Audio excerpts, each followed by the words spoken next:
ሐጅ ያደረገ ሰው ሐጂ ከተባለ ዑምራ ያደረገ ሰው ምን ይባላል? ኧረ እኔ እንጃ ይባላል የሚባል ነገር አለ እኔ እንጃ።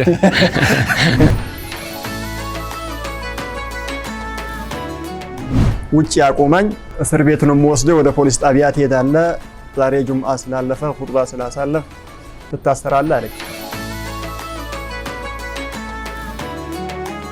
በቁስ በማቴሪያል ነገር አንድና አንድ ሁለት ተብለን አድገን ሊታየን ያልቻለ ከባድ ነገር እዚህ ላይ አለ። በሳይክል የሚሄዱ አሉ፣ በፈረስ የተጓዙ አሉ። ሰያ እድሉን ቢያገኝ በየትኛው ሜትድ ያስጎበኘናል? ትልቅ ወፍራም ሽማግሌ ነገር ነው የተለመደውና እኛ መስጂድ ሲመጡ ይደነቃሉ ሰዎች። እንደዚህ አይነት ኢማም ኬት ነው ያገኛችሁት? ወጣት ነው ገና ብለው ይናገራሉ። ቡናውም እኮ ቢሆን ቀድሞ ተዘጋጅቶ ነው ተፈልቶ ይቀመጣል። ቡናው ይቀመጣል። አሁን ያክሰሰሩ እንግዲህ መዲና ላይ አላቅም 100,000 ሰውም ሊሰግድ ይችላል። ሜቢ ከዛም በላይ ሞር ከዛም በታች ሁሉም ያወራል፣ ሁሉም ይነጋገራል። እንትናም እያለ የሚጠራ ይኖራል። ወላሂ ጩኸት የለም። ለሙእሚን የከውኑ ኒዛም ይቀየርለታል። ግን እንዴት ይባል? ምንም ከዚህ ሊወርድ አልቻለም።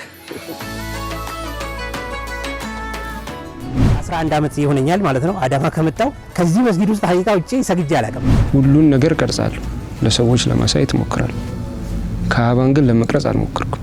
ጭራሽ ስልክም ይዤም አልገባሁምም፣ ደምልሼ ቤድም አላደርኩም። ፈጅር አልሰግድም አሉ ከዘክዘኛል ብለው ምን ነው ሲባሉ፣ አረ ሼኽ ሲባሉ እኔ አላህ ለምን ፈጅር አልሰገድክም ብሎ ሳይሆን ቢጠይቀኝ ለምን እዚህ ሀገር መጣህ ብሎ።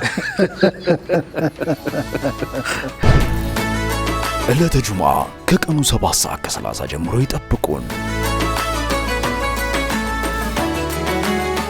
ራሃ ጁምዓ